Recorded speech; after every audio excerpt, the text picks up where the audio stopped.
A new chicken ordinance will soon be flying into Monroe County after supervisors voted it down last month. Supervisors brought the issue up again Monday night.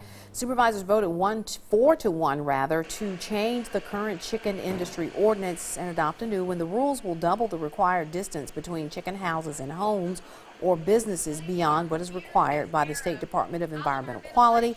Chicken houses now have to be 1,200 feet from a dwelling and 300 feet from a property line. The proposal was first discussed after residents had concerns about more chicken houses popping up and growing in the area.